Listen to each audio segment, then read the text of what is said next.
Halo, 1. september 2025, opäť vás pozdravujem. No a dnešný výklad bude veľmi jednoduchý, zároveň veľmi bohatý. Budeme sa pýtať na zdravie, potom na vzťahy a potom na financie. Takže poďme na to. Takže prvá vaša karta, opustenie minulosti, vám hovorí, choď ďalej, neobzeraj sa, zavri tie dvere, završ tú minulosť, nepremietaj obrazy minulosti, pretože ťa to sťahuje do príbehov minulosti a pripomínaš si niečo, čo nie je pre teba zdravé. Na to, aby vaše telo bolo zdravé, aby fungovalo dobre, musíte opustiť tieto koncepty a prestať sa zameriavať na minulosť. V tejto karte je veľmi krásny príbeh. Je to príbeh Ježiša, ktorý proste tak kráčal a stretol rybára. A ten rybár chytal ryby, samozrejme. Ježiš mu hovorí, je toto tvoj zmysel života naozaj? Je to to, čo chceš, čo hľadáš, čo ti dáva zmysel? A rybár mu hovorí, máš pravdu, asi by som mal vyskúšať niečo iné. Takže potom to celé nakoniec skončí tak, že rybár sa poberá s Ježišom na tú cestu a Ježiš hovorí, poď, ukážem ti to, ako to chodí medzi ľuďmi. Vojdu dole do dediny a tento chlapík, ktorý vlastne sa vydáva na túto cestu s Ježišom, sa dozvedá, že mu zomrel otec. A hovorí Ježišovi, vieš čo, daj mi 3 dní, zomrel mi otec, potrebujem ho pochovať. Tak, ako sa to patrí. A Ježiš mu hovorí veľmi zaujímavú vetu. Mŕtvi nech pochovajú mŕtvych. A živí nech idú ďalej. Mesto je plné mŕtvych ľudí a mŕtvych duší.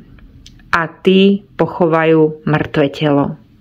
A ty sa pober ďalej, pretože tvoja duša ešte žije. Takže v tomto príbehu je povedané všetko. Pretože áno, občas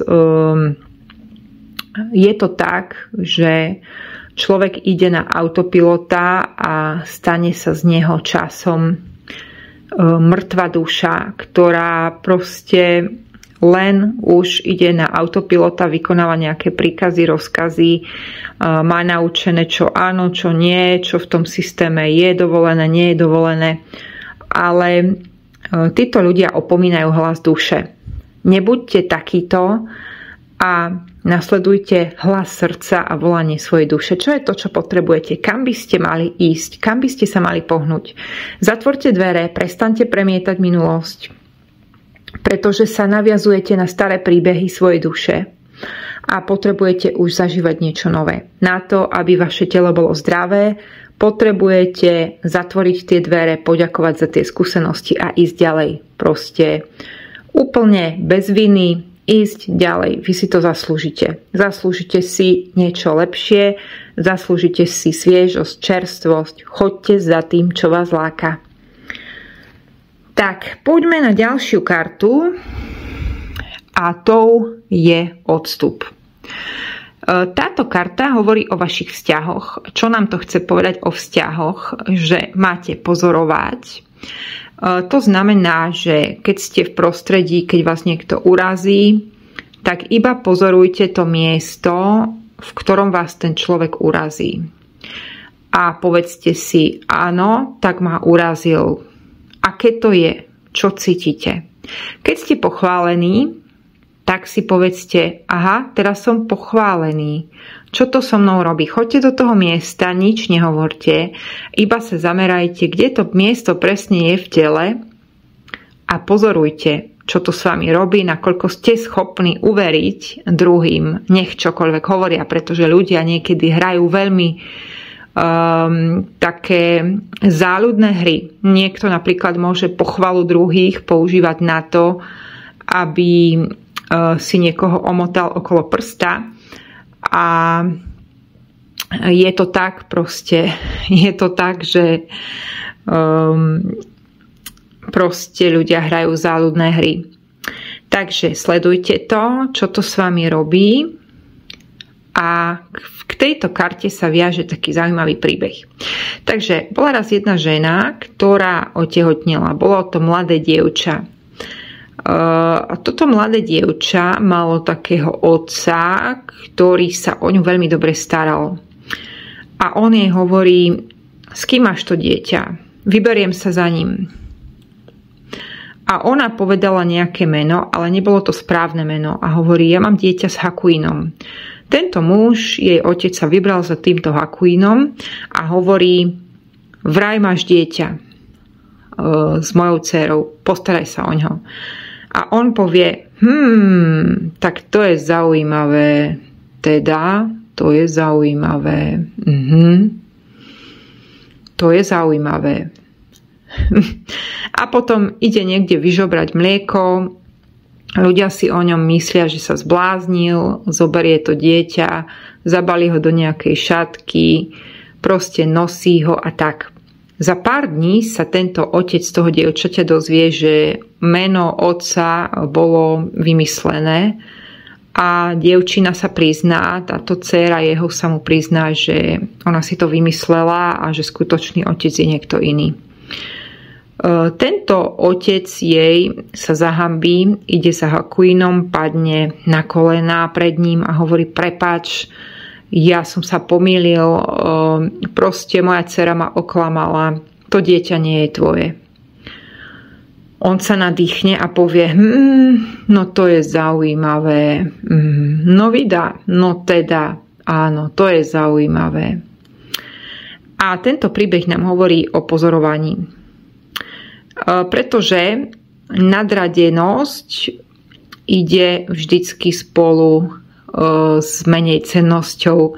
Niekto sa správa nadradene, pretože vo vnútri je menej cenný a skrátka je to tak. Nadradenosť kráča s menej cennosťou. Jedno súvisí s druhým. Takže áno, je to tak. A ľudia, ktorí možno majú nejaké komplexy, tak si to vybíjajú na druhých cez nejaký možno hnev a inú emóciu. A možno v inom kolektíve sú zase nadradení. A tí nadradení sú zase nadradení preto, lebo sú vlastne zakomplexovaní. Takže ono je to prepojené. Čiže pozorovať, aké je to, keď ma druhý urazí, keď sa trafí na to citlivé miesto. Ľudia, dajme tomu príbuzní, hlavne to robia, veľmi sa vedia trafiť na to citlivé miesto. A je to veľmi často povedané v sarkazmoch, alebo len tak by the way, mimo ako keby riadky, áno, medzi riadky. A vás sa to môže veľmi dotknúť a ten človek povie: čo si, veď ja som to vôbec tak nemyslela, to proste prestaň, veď to vôbec takto nebolo, ale vy dobre viete, že to tak bolo. Pretože ľudia sa vedia triafať do tých citlivých miest. Naozaj áno, je to tak. Takže na to, aby ste sa dobre cítili v tých vzťahoch, aby ste rozvíjali vzťahy, je potrebné si uvedomiť toto. Pozorujte a choďte do toho miesta zraneného, keď vás niekto zraní. Nereagujte hneď, pozorujte. Staňte sa pozorovateľom vlastných zranení, vlastných pochvál, vlastných myšlienok, vlastných pozorovaní. Proste pozorujte, ako to na vás pôsobí. A toto je recept na interakcie medzi ľuďmi. Toto vám radia karty. Áno. Tak, poďme sa pozrieť ešte na poslednú kartu. A to je jedinečnosť. Je to karta, ktorá nám odhaľuje financie. No a tu je potrebné si uvedomiť jedinečnosť, aj to, že ste súčasťou veľkého cyklu kolobehu. Takže karta má podtitul ani nadradený, ani podriadený. Áno. To je to, o čom som hovorila už na tej druhej karte, že nadradenosť a podradenosť ide spolu. A je to tak prepojené, jedno s druhým súvisí naozaj, ale pravda je niekde medzi a my ľudia nie sme celkom rovnakí, o tom nie je pochyb, máme rôzne nastavenia a musíme si uvedomiť vlastne aj to, že sme jedineční, pretože áno, je to tak, že každý má nejaké iné schopnosti, dáry. Toto nie je o takej jedinečnosti, že som nadradená a arogantná voči ostatným, ale je to skôr uvedomenie si takej misie nejakej, alebo takej, tak sa zvnútorniť a uvedomiť si vlastne, že to, čo robím, má predsa len zmysel. Ani sa nenadradzovať, ani sa nepodradzovať. Takže k tejto karte sa viaže taký krásny príbeh. Je to príbeh o Zenovom majstrovi, za ktorým príde bojovník. A tento bojovník stále väčšinou vyhráva, je veľmi taký akože sebavedomý. Ale ako náhle príde do toho kláštora za týmto mníchom, za týmto majstrom, tak zrazu všetko jeho sebavedomie opadne a vlastne zistí, že on je nejaký rozladený, vôbec nemá sebavedomie ako obvykle, ale zverí sa vlastne tomu majstrovi s týmto všetkým a hovorí: majster, ja som prekvapený, vždycky proste mám sebavedomie a už som povyhrával niekoľko bojov, ale v tvojom kláštore sa cítim veľmi stiesnene a strácam istotu. Čím to je, že sa takto cítim zlomený, krehký, nedostatočný. Majster mu hovorí: opýtaj sa ma večer, pretože majster je už unavený, miestnosť je plná ľudí. Miestnosť sa potom vyprázdni večer a tento bojovník sa opýta: majster, povedal si, že sa mám opýtať večer, tak sa pýtam. A on si tak vzdychne a hovorí: pozri sa do okna. Čo tam vidíš? No vidím tam dva stromy. Jeden je malý a druhý je veľký. No vidíš, a rastú pri sebe. A nepotrebujú sa nejako porovnávať a súťažiť medzi sebou. Jednoducho sú v harmonii, pretože jeden je menšieho vzrastu, je to iný druh stromu a druhý je väčšieho vzrastu. Ale navzájom sa podporujú, ako keby rastie jeden pri druhom a nie je to súťaž. A on hovorí, že aha, pochopil som to. Neodpovedal si mi síce na otázku priamo, ale pochopil som to. Nemám sa porovnávať, že? A on hovorí: no, zober si z toho príbehu to, čo proste si z toho máš zobrať. Čo ti vyhovuje. Takže viete, čo máte robiť, aby ste nabrali financie? Nemáte sa porovnávať. My ľudia to častokrát robíme, častokrát sa porovnávame. A to ale nie je dobré, pretože každý má inú cestu a každý sa tu prišiel naučiť niečo iné.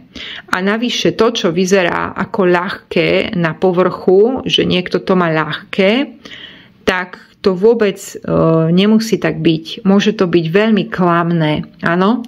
Pretože aj sociálne siete vlastne to spôsobujú, že ľudia tam zdieľajú krásne fotky, kde boli všade na dovolenkách a to dáva taký dojem, že ten druhý človek má všetko perfektné, má krásnu rodinu, má krásne deti, všetko sa darí, má príležitosti, má zamestnanie a toto mi častokrát ľudia hovoria na konzultáciách, že ale ja to nemám a všetci ostatní to tak majú. A ja hovorím: ktorí všetci? Poznáš všetkých? Nie, ale ľudia to tak majú a mne sa nedarí. Neporovnávajte sa, nezávidte druhému. Nikdy neviete, ako vlastne sa k tomu ten človek dostal. Ako sa hovorí, každý úspech má príchuť potu. Proste za tým je nejaká práca, za tým je niečo. A to vy neviete, vy nebývate s tými ľuďmi, nežijete ich príbehy a tak ďalej a tak ďalej. Takže prestať sa porovnávať a žiť tú svoju cestu a uvedomovať si silu. Áno, nie nadradenosť, ani nie podriadenosť, ale proste takú stabilitu si vybudovať a silu a pracovať na sebe, ale nezavidieť iným a ani sa neporovnávať. Toto je veľmi veľká pásca. Kabalisti hovoria, že veľká pásca ľudí, ktorí sa nikdy nedostanú k hojnosti, je porovnávanie sa a závisť a večné sťažovanie sa. Tieto tri fenomény ľuďom krádnu hojnosť. Prečo? Pretože sa sústredia na nedostatok tým, že sa sťažujú.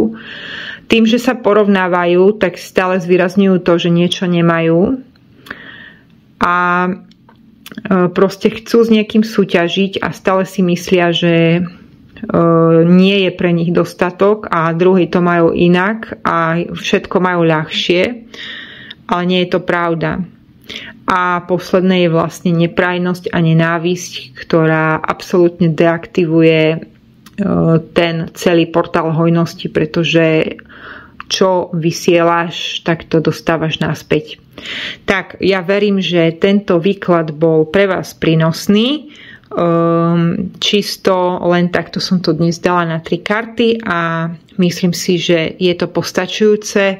Nemusíme tam dávať 20 kariet. Tieto karty obsahujú nakoniec hlboké príbehy a veľa nám povedia.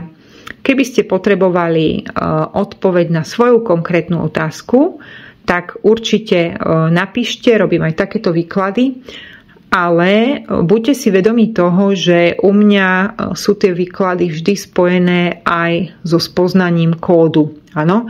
Ja ľuďom rada robím také hĺbšie výklady, kde nazriem aj do čínskej astrológie, do vedickej astrológie, akú máte 10 ročnicu, kde sa nachádzate, čo je pre vás aktuálne dobré, čo by ste mali robiť, nemali robiť. A vlastne potom sa to spojí s tými kartami a je z toho jeden veľmi pekný celkový obraz. Takže ja pracujem takto, takéto iba tarotové výklady na otázku, to je príliš také, nemá to hĺbku pre mňa, ja to rada spájam, pretože keď ľudia zažívajú vlastne tie prelomové témy, tak je potrebné vlastne sa pozrieť aj do tých iných náuk, čo tie iné náuky ukazujú. Ono sa to potom v závere tak pekne spojí. Tak, ja vás pozdravujem, prajem vám krásny čas a majte sa krásne. Bye bye.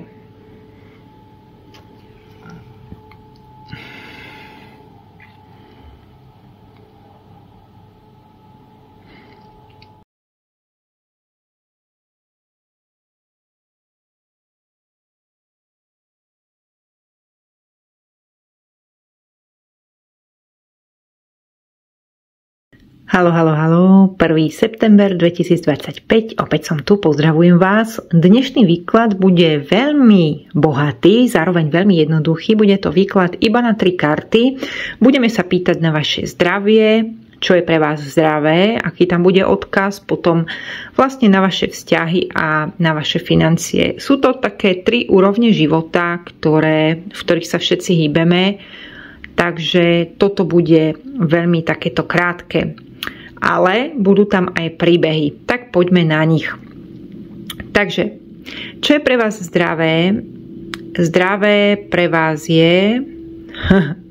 A teraz sa poďme pozrieť na príbeh šálky čaju, aby ste pochopili celú pointu tej karty. Takže, toto je príbeh o Bodhidharmovi, ktorý veľmi bol taký, že chcel prísť na to, ako byť osvietený. Meditoval, až sa premeditoval. A jedného dňa už bol taký frustrovaný, proste chcel sa dostať poza myseľ, tak skonštatoval, že si odreže viečka. Prečo? Aby ho nerušilo vonkajšie, aby sa mu rozvinul vnútorný zrak. Ako náhle odrezal viečka, hodil ich na zem, tak z nich začali rásť semená a z nich vznikol čaj. Takže hovorí sa, že tento Bodhidharma meditoval na hore, ktorá sa volala Tie, 9 rokov a vlastne je to taká pripomienka vlastne, že keď pijeme čaj, tak nachádzame tam tohto Bodhidharmu. Keď pijeme čaj, tak chce nám to povedať, buď prítomný. Nerozoberaj hovadiny, nepýtaj sa na smrť, znovu zrodenie, nerieš hlboké otázky. Buď len tu a teraz a buď len prítomný. Užívaj si prítomný okamih. Sústreď sa aj na prípravu čaju, ako keby to bol veľmi okuzľujúci zážitok. Prítomná myseľ, žiadne hlboké témy, prečo som tu, prečo sa mi nedarí, prečo nemám toto, prečo, ako sa dostať, ako sa zdokonaliť. Nie. Zabudnite na to. Na to, aby ste boli zdraví a aby vaše telo dobre fungovalo, tak musíte sa dostať do prítomnosti a vlastne prestať sa brodiť v takých dosť zlých myšlienkových algoritmoch, ktoré sa potom nahusťujú a vytvárajú takú ťažkú guču a potom vlastne je to taká ťažká guľa, ktorú nosíme v hlave. Ona potom vytvára taký sivý oblak a my potom rozmýšľame, ale nekonáme. Keď nekonáme a rozmýšľame, tak generujeme nadbytočnú energiu, ktorá sa ukladá do kosti a vzniká osteoporóza alebo artróza, vzniká stagnácia, stuhnutosť. Niekde tá energia má prebytok, niekde má stagnáciu. Proste niečoho je príliš niekde a niekde potrebujete pridať. Potrebujete konať a potrebujete si viac vedieť užiť prítomný moment. Áno, takže toto je taká pripomienka na tohto Bodhidharmu, ktorý stále proste sa chcel posúvať v tej meditácii a nakoniec, keď si urezal to viečko, tak z toho vyrástol čaj. A preto vlastne ľudia, ktorí pijú veľa čaju, tak nemôžu spať, pretože Bodhidharma, on ani v noci nespal a bdel a meditoval a strašne chcel dosiahnuť ten stav, kedy už to konečne príde a dostane sa niekde poza svety. Áno? Takže nezabudnite, že keď pripravujete čaj, tak buďte prítomní, užite si to v prítomnosti, nemajte zlé myšlienkové obsahy, sústreďte sa na niečo pekné a celkovo vnímať krásy maličkosti života cez takú prítomnosť a sústredenosť. Dnes to je veľmi vzácne, pretože ľudia majú telefóny a ľudia aj medzi sebou vlastne nedávajú si tú pozornosť. Aj keď sa ľudia stretnú, tak si vyložia vlastne v kaviarni telefóny a častokrát nie sú prítomní, nie sú sústredení. Nepočúvajú toho druhého, pretože si riešia nejaké správy, telefonáty. Takže pamätajte na to, že ako náhle máte šálku čaju, tak užite si to a buďte v prítomnosti. To zároveň vám radia karty, aby ste zostali zdraví. Musíte mať v poriadku myseľ. Tá myseľ nemôže byť zaťažená prebytkom myšlienok. Takto by som to ja vyhodnotila z tohto príbehu. Druhá vaša karta. Pozrite sa, čo vám vyšlo na vzťahy. Stav bez mysle. Áno. Predstavte si, že čisté bytie je obloha. A teraz na tej oblohe sa deje všeličo. Áno. Máme noc, máme deň. Máme slnko, máme dážď, máme zamračeno sivo, nepríjemne hnusne škaredo, máme vietor, máme spaľujúce slnko, ktoré má 40 stupňov, máme veľa oblakov, je hnusne, potom to prejde do sneženia. Potom obloha vie vyprodukovať aj krúpy a blesky a ľadovce. Takže toto všetko sa deje na oblohe. A teraz si predstavme, že na tej oblohe vlastne idú oblaky a to sú vaše myšlienky. Ako náhle sa tam zjaví nejaký oblak, tak ho nechajte rozplynúť v mysli. Ako náhle sa tam zjaví, búrka, tak to nejako roztopte, príde vietor a popožente tie mraky tak, aby obloha zostala čistá. Toto vyžaduje veľkú prax, ale keď všetko zmizne a máme úplne prázdnu myseľ, tak zistíme, že my sme tou oblohou a že my sme vlastne pozorovateľom. A to je veľmi blážený čas. Takže zase pripomienka na myseľ. Vidíme tu stav bez mysle. Je to o tom, čo je pre vás zdravé vo vzťahoch. Áno? Takže ja by som to takto videla, že asi veľa rozmýšľate o vzťahoch a možno veľa premietate, možno veľa vydumujete. Nechajte to tak. Staňte sa pozorovateľom, nechajte to zmiznúť, berte veci viac humorom. Toto vlastne vám odporúčajú karty. Stav bez mysle. Možno aj prestať riešiť tie vzťahy. Akokoľvek to je, možno máte aj nejakých nepriateľov, prestaňte to riešiť a buďte viac doma vo svojom vedomí. Predstavte si, že vaša myseľ je chrám a tento chrám je zlatý, krásny. Môže byť rúžový pre niekoho, môže byť žltý, niekto tam bude mať zelenú. Proste to, čo vám prvé vygeneruje vedomie, to bude to ono. A teraz máte krásny čistý chrám s vitrážami, proste niečo krásne, áno, krásne dláždice. Niekto si môže predstaviť možno aj nejaký pekný, zrenovovaný domček, kde proste je čisto a vládne tam pokoj a je tam krásna príroda. Takže každý to bude mať iné. A teraz predstavte si, že keď na niekoho príliš myslíte a rozmýšľate o nejakých vzťahoch, tak ten človek je zavretý vo vašom dome. Je tam, okupuje ten váš vnútorný priestor, je takým neželaným hosťom. Vy ste si ho tam sami pozvali, pretože o ňom rozmýšľate. On sa vám tam usídlil a býva v jednej z izieb krásnych s výhľadom. A urobte všetko preto, aby tento človek neokupoval ten váš krásny priestor. Puste ho, puste všetkých rukojemníkov, áno.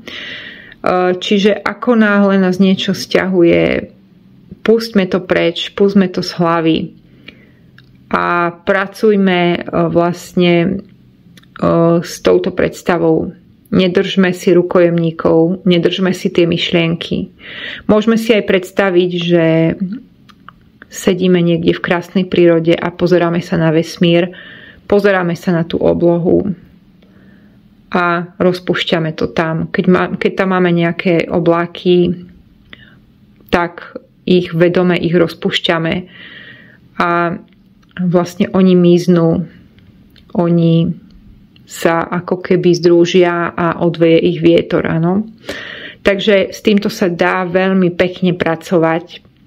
Je to naozaj pripomienka na takú prázdnotu mysle a na to, aby ste sa zabývali v tom svojom dome a nepúšťali si tam zlé myšlienkové nejaké vzorce a ani ľudí, nad ktorými rozmýšľate. Proste puste ich preč a snažte sa dodať tomu chrámu len svetlo a užívajte si to svetlo. To je celé, čo máte urobiť. Tak, poďme sa pozrieť ďalej. Je to veľmi zaujímavý výklad. Tretia karta tvorí financie. A tuto máme taký príbeh o tanečníci Méra. A táto Méra bola veľmi pekná tanečníčka. Ona ušla z tej komunity a odmietala robiť to, čo robí systém. V Indii samozrejme to vzbudilo rozruch, pretože tam má komunita veľmi vysokú hodnotu. Ale táto Méra bola veľmi pekná a ako keby naozaj bola známa tým, že keď tancuje, tak sa zjednocuje jednak sama so sebou a jednak s niečím viac, ako je ona. Je to ten vesmírny zdroj. Je to tá božská láska, vesmírne svetlo. Môžeme to nazvať hociako. Proste my všetci ľudia sa vieme naladiť na tú anténu a z nej čerpať. A ako to už nazveme, to už sú také svetské témy, ktoré nie sú dôležité. No a teraz táto Méra mala prísť na návštevu do jedného chrámu.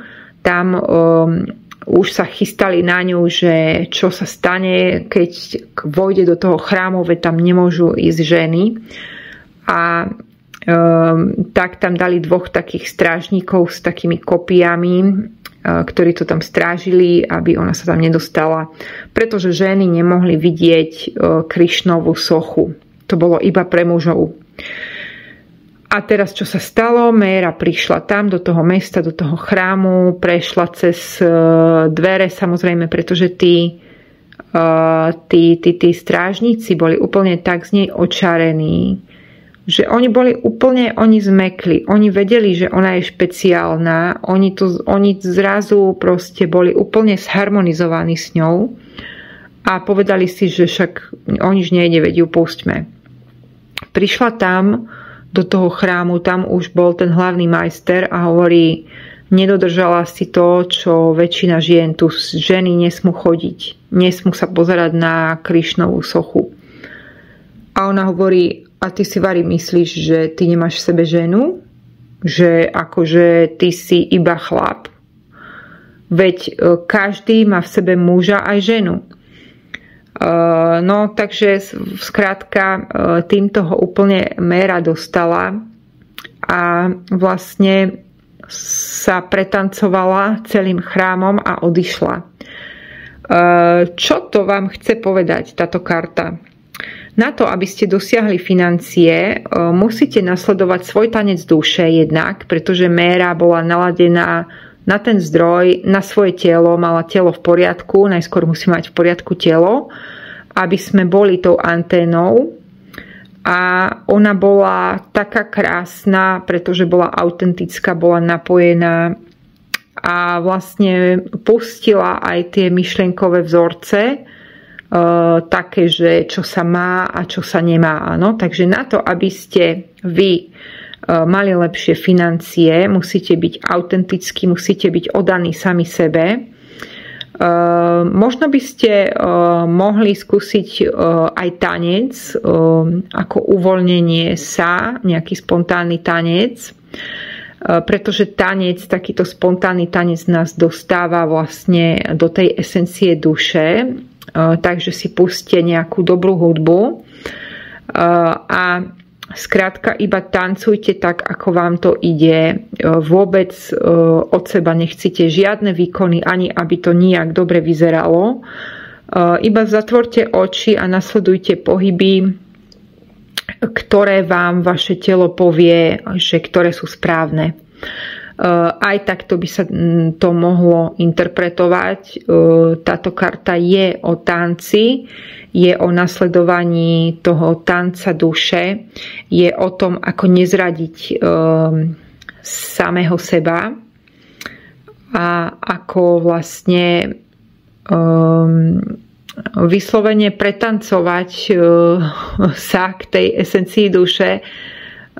Prosto Méra vlastne, ona odmietala nasledovať ten systém a ona aj tak sa dostala do toho chrámu. Takže vy, keď budete sami sebou a budete si toto všetko uvedomovať, svoju silu, a budete napojení, tak vy sa dostanete vlastne k tomu, čomu sa máte dostať.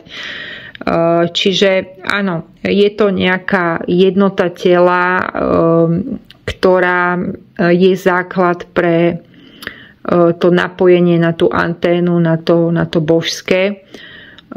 Samozrejme do toho spadá byť fér k sebe, byť fér k iným a nič, len púšťať tie veci, nelipnúť na ničom, dostať sa do takej uvoľnenosti, pretože tanec je plynutie, tanec, takýto spontánny tanec, prosto to nie sú výkony, to nie sú určité choreografie. Nie, hovoríme o vašom konkrétnom tanci duše, ktorý vie byť nádherný. Takže vtedy sa dostanete k svojim financiám, keď strhnete masku a zlepšia sa vám financie, keď budete viac sami sebou, a to sa možno aj týka toho, že si dajte otázku, či ste na správnom mieste, či robíte to, čo máte robiť, pretože veľa ľudí sa núti do niečoho, čo im nie je prirodzené. Takže aj takto by sa to dalo povedať.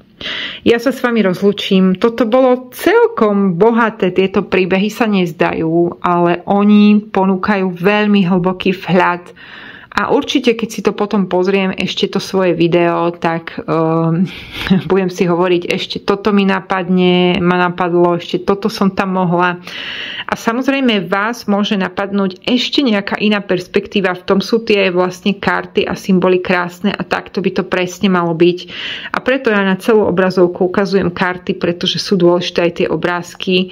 Každý si v tom nájde nejaký svoj aha moment a to je vlastne to, čo nám tie symboly ponúkajú, nás prebudzajú vlastne k niečomu, čo je pre nás veľmi podstatné a veľmi dôležité. Tak ja sa s vami rozlúčim. Keby ste chceli výklad na konkrétnu tému, tak ja dosť pracujem do hĺbky, nikdy to nie je len o tarote. Je to vlastne aj o tom, že na to, aby ste sa dozvedeli odpoveď, tak potrebujete poznať sami seba, potrebujete poznať ten kód, aké máte nastavenia, čo sa tam zjavuje.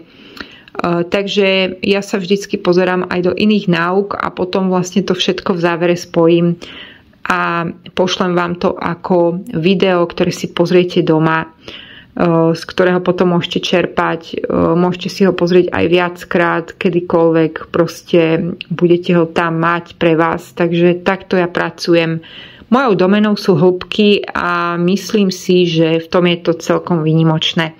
Ja sa s vami rozlúčim a želám vám krásne dni.